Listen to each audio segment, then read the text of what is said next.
reliable news and entertainment.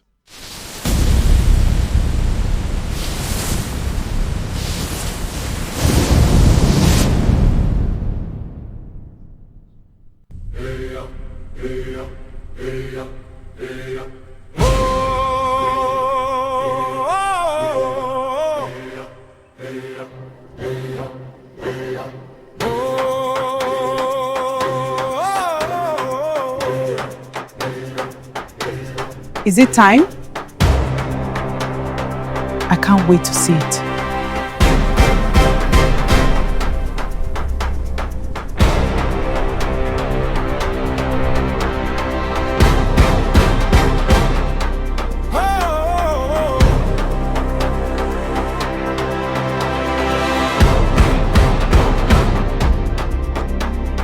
Voice of the people, story.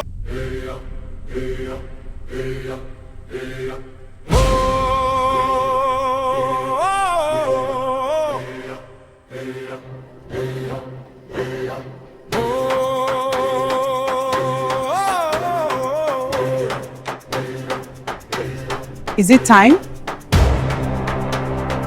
I can't wait to see it.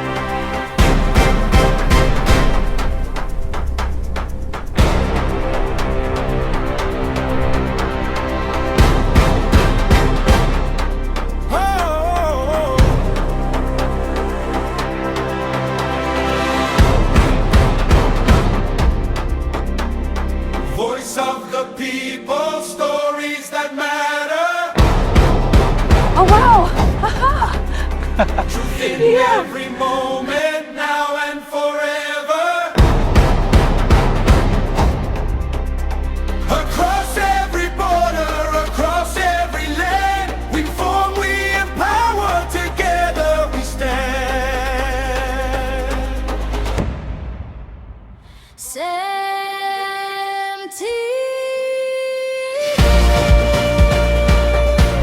From Africa to the world, connecting every voice.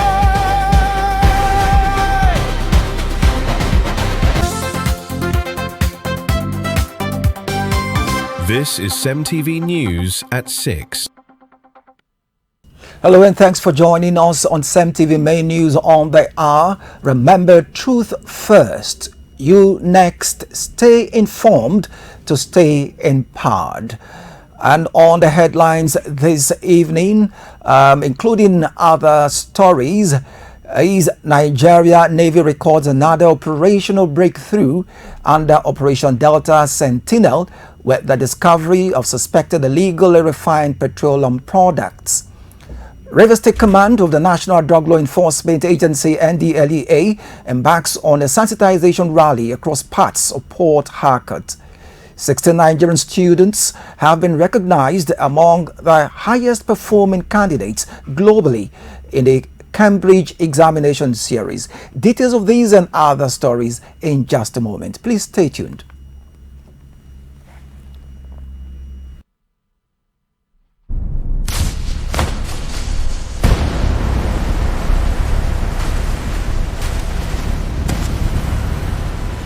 This is CEMTV, reliable news and entertainment. The Nigerian Navy has recorded another operational breakthrough under Operation Delta Sentinel with the discovery of a hidden stockpile of suspected illegally refined petroleum products and the interception of a vehicle allegedly linked to an illicit fuel distribution network in Rivers State. According to a statement issued by Captain Abiodun Folorunsho, Director of Naval Information and Operations, was carried out following credible intelligence reports. Personnel of the Nigerian Navy ship NNS Soro were deployed to the Okolomade community area in Abua Odua local government area, where intelligence sources had indicated the movement of suspected illegally refined petroleum products along the Orashi Forest Corridor. The deployment led to successful uncovering of the concealed products and the interception of a vehicle believed to be involved in the illegal transportation and distribution of petroleum products. The operation forms part of the Navy's ongoing efforts to combat crude oil theft, illegal refining activities, and related economic sabotage in the Niger Delta region. CEMTV joined operatives of the National Drug Law Enforcement Agency (NDLEA) River State Command at the Rumokoro Park as they flagged off a sensitization rally to mark the United Nations International Day Against Drug Abuse and Illicit Drug Trafficking. Our correspondent, Ms. Star Smart, spoke with officials of NDLEA on the significance of the campaign and the agency's ongoing efforts to address drug abuse and trafficking. The State Commandant, Esther Ozurumba, highlighted some of the challenges in the NDLEA with abusers of drugs as peer pressure and unemployment. We came to enlighten people about the danger of drug abuse, because today is a United Nations Drug Day, which is set aside for all NDLEA. You can see us in our numbers. We came out to enlighten the drivers, the passengers about the danger of drug abuse and the consequences. If you are arrested in dealing in drugs, maybe trafficking, dealing in possession of drugs, of course, if you are guilty of that offense, you'll be sentenced. Ozzy Samuel, NDLEA OC Strike Officer, stated that the annual observance is dedicated to raising awareness about the dangers of substance abuse, strengthening drug prevention initiatives, and reinforcing global efforts to combat illicit drug trafficking. Drug abuse, if not, it cannot be won, because these people, they are bent on making money at all costs. They don't care if lives are lost in the process. So it's something that everybody has to be involved. That's how we can fight this. This theme, the world drug problem, persistent issues, new challenges, and innovative responses, highlights the evolving nature of drug-related challenges and the need for creative and sustainable solutions. Michael Okuogbo, Rumokoro Park manager, also listed some of the effects of drugs in young people. What we have to say is that drug is nowhere, no how can help be a help to anybody. Because many people will tell you it's frustration, some now is fear group. So I normally tell those anyone that come closer, we are able to rehabilitate some. Let them know that there is no life here. No life in drug. He will not take any. In fact, he will ream you completely if something is not urgently done about it. So what I'm telling the youth of nowadays is that is to deviate, remove themselves from it. It will not help anybody. It will just destroy their career and their life.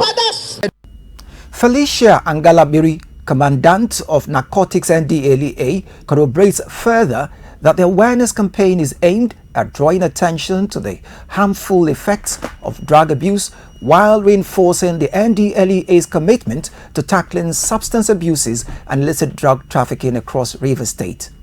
For the youth, their future is ahead of them. You know, it's better to you for you to do a honest mistake that you can easily correct than going into drugs. Drugs is a mistake that you cannot correct. You don't know where the drug will end you. It can be dead at last. So avoid it. Avoid it.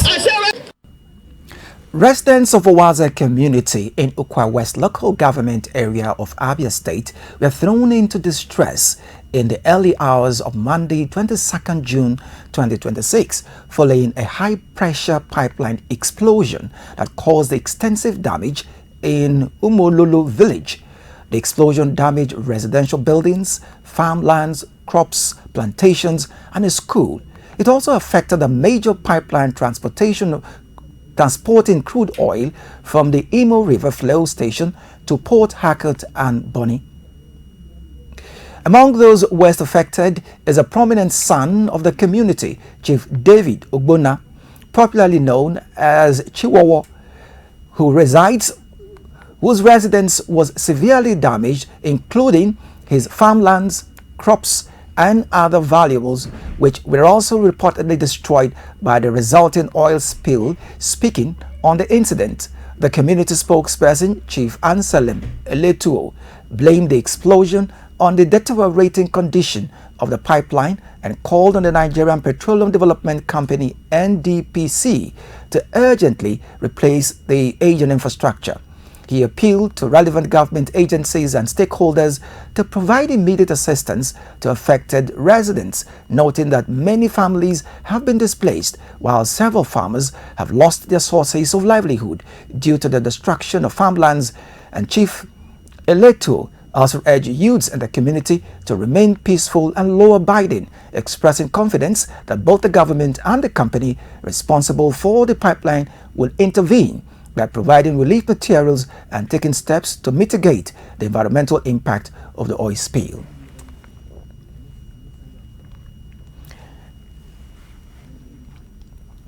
Today, the 23rd of June 2026, ahead of International Day Against Drug Abuse and Illicit Trafficking, also known as World Drug Day, attention is once again being drawn to the growing concern of substance abuse and illicit drug trafficking across communities. The day, set aside by the United Nations, is aimed at raising awareness on the dangers of drug abuse, promoting prevention strategies, and strengthening global action against illicit drug trafficking. As part of activities marking the build-up to this year's commemoration, the Rivers State Command of the National Drug Law Enforcement Agency (NDLEA) embarked on a sensitization rally across parts of Port Harcourt.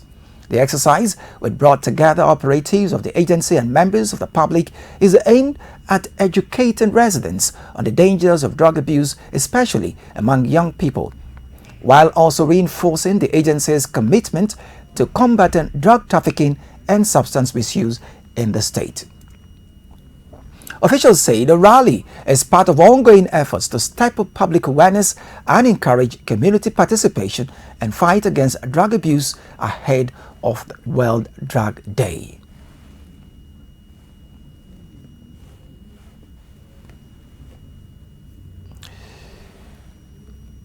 From Cambridge University, 16 Nigerian students have been recognized among the highest performing candidates globally in the 2025 June and November Cambridge examination series, earning the prestigious quote top in the world unquote award for their exceptional academic achievements. The students received the honors at the British Council recognition and Outstanding Cambridge Learner Award ceremony held at the Civic Centre in Lagos. In total, 156 awards were presented to 118 students from 47 schools across Nigeria in recognition of their outstanding performance in Cambridge IGCSE O-Level and Cambridge International as A-Level examinations. They will celebrate learners who have demonstrated exceptional academic excellence and achieved the highest marks in specific subjects at both national and global levels, further highlighting Nigeria's growing presence in international education assessment.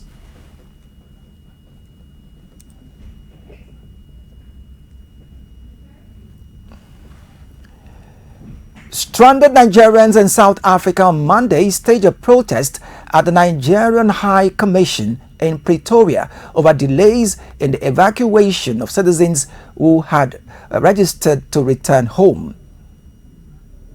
Thank you for giving us your time. We've had your ambassador here saying that he's not sure when exactly the second flight is going to come. Your take on that, because some of your fellow brothers and sisters here are saying that they're not happy at all. Yeah, to be honest, I'm not even in support. He was saying what he was saying, but I'm not in support of it because he could not give us a specific date when the flight is going to come, because the federal government, from our information, released 5 aircraft. From that 5 aircraft, 1 came and took the people, remaining 4. So our question is, why the delay? Because right now there are stranded women and children who came from Durban, from Free State, from Puma.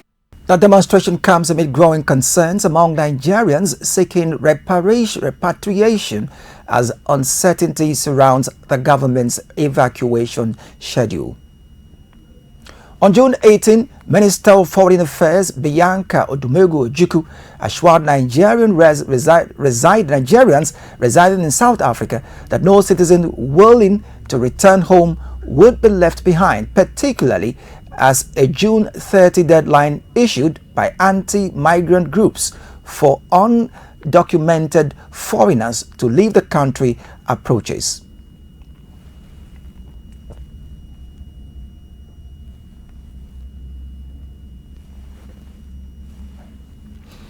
South Sudan has experienced several failed attempts to hold national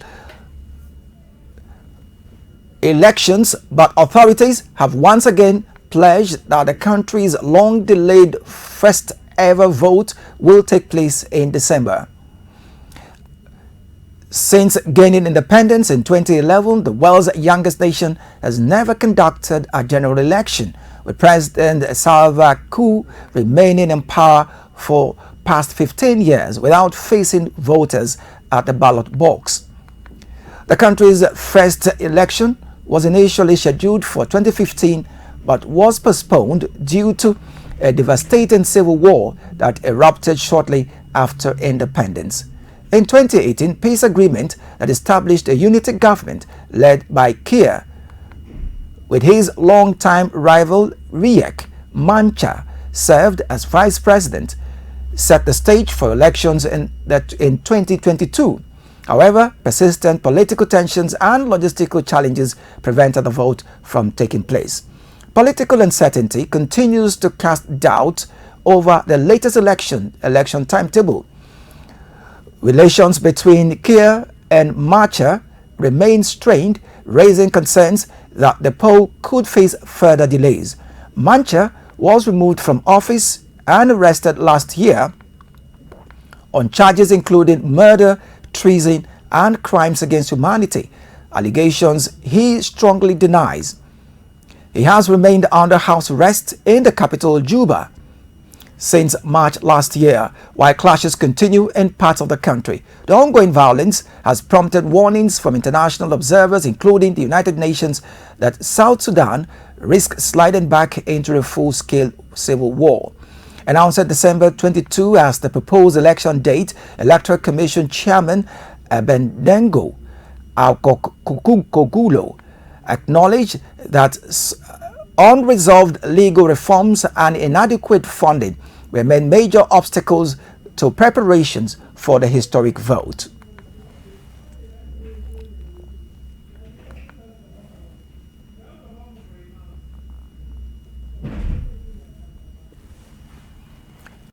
Foreign scene, at least 40 people have drowned in France after seeking relief from an intense heat wave by swimming in unsupervised and unmonitored areas, authorities have said. The fatality occurred as France and several other European countries continue to grapple with soaring temperatures and extreme weather conditions. Speaking after a crisis meeting on Tuesday, which coincided with what officials described as France's hottest night on record, Prime Minister Lecornu and most of those who lost their lives since Thursday were young people. The deaths have raised concerns about public safety as increasing numbers of residents turn to rivers, lakes, and other official swimming spots to escape the scorching heat.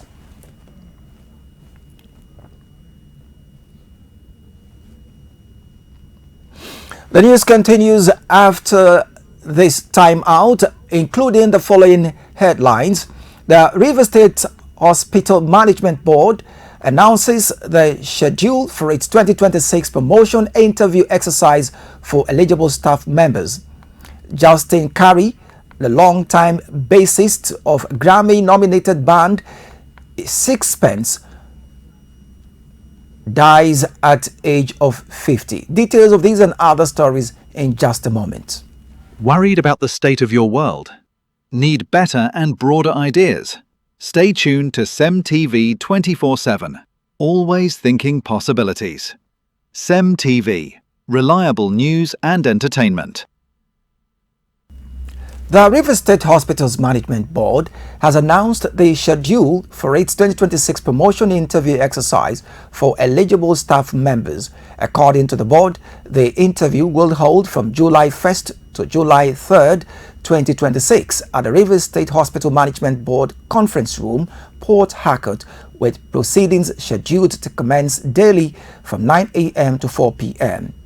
The board advised all candidates to arrive early, preferably before 8:30 a.m., as document verification and screening will begin promptly at 9 a.m. Eligible staff are required to present both original copies and photocopies of all relevant documents, including academic and professional credentials, promotion forms, and last promotion letters. Candidates are also expected to appear in formal and professional attire. The board noted that only shortlisted and eligible officers are expected to participate in the exercise, which covers staff promotions within the January 2025 to July 2026 promotion cycle, approved by the Rivers State government.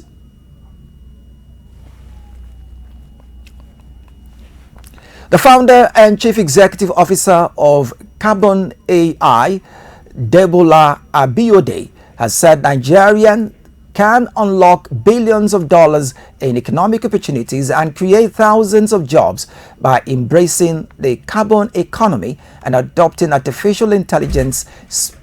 Speaking in a program, Abiode described the global carbon market as a fast-growing industry that offers economic benefits beyond environmental protection.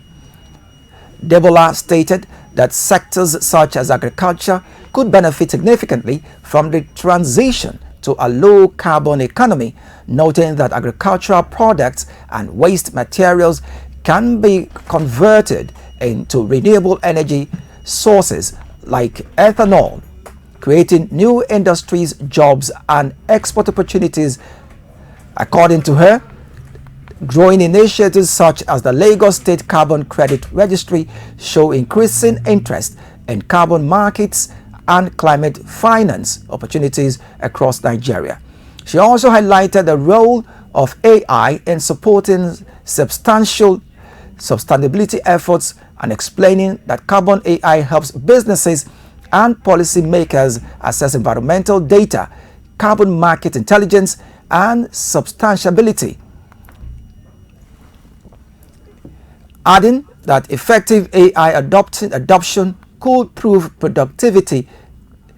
improve productivity in governance and institutions by between 10 to 15%, but warned against using AI as a replacement for human workers.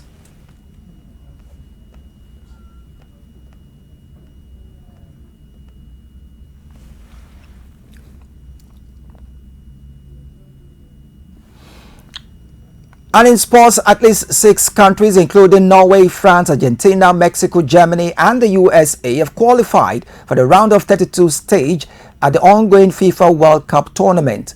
Norway and France are the 2 latest countries to qualify for the knockout stage, following their victories against Senegal and Iraq respectively, as Norway defeated Senegal 3-2, while France, on the other hand, defeated Iraq 3-0.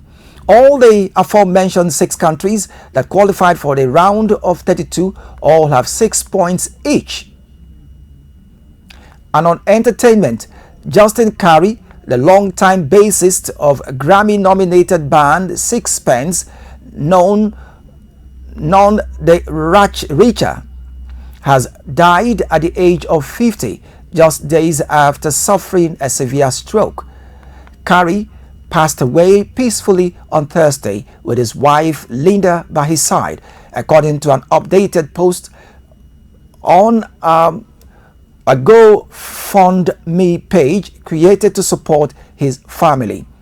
A heartbreaking loss from the 90s music scene. Sixpence. None the Richer bassist Justin Carey has sadly passed away at the age of 50 following complications from a stroke and 2 surgeries. The band, best known for their massive 1998 hit Kiss Me, which became a worldwide love song and soundtrack favorite, has lost one of its longtime members. Kiss Me captured the hearts of millions and remains a nostalgic favorite for many who remember the romantic movies and carefree days of that time. Justin was part of the group during their most successful years, contributing to the soft rock and alternative sound that defined a generation. Our thoughts go out to his family, bandmates, and fans mourning his loss. Rest in peace, Justin Carey. Thank you for the music. Paying tribute to her late bandmate, lead vocalist Leigh Nash described Carey as kind, talented, and one of the funniest people she had ever known, reflecting on his impact both as a musician and a friend. Carey joined Sixpence None the Richer in 1997, shortly before the band achieved international success with its self-titled album. The record featured the hit single Kiss Me, which became a global sensation and climbed to number 2 on the Billboard Hot 100 chart. His passing marks a significant loss for fans and the music community, where he was widely admired for his musicianship and warm personality. With that report, we wrap up the news on the hour from CEMTV, but not without recap of some of the headlines that made the news. Nigerian Navy has recorded another operational breakthrough under Operation Delta Sentinel with the discovery of suspected illegally refined petroleum products. Rivers State Command of the National Drug Law Enforcement Agency, NDLEA, has embarked on a sensitization rally across parts of Port Harcourt. 16 Nigerian students have been recognized among the highest performing candidates globally in the Cambridge examination series. The Rivers State Hospital Management Board has announced the schedule for its 2026 promotion interview exercise for eligible staff members. Justin Carey, the longtime bassist of Grammy-nominated band Sixpence None the Richer, has died at the age of 50. And that will be all for now. Do ensure to follow us on all our social media handles on Facebook, YouTube, X, Thread, and Instagram. It's CEMTVPLUS. Remember, truth first, you next. Stay informed to stay empowered. I am Miabaka Ianeg. Thanks for watching. Do have a good night rest.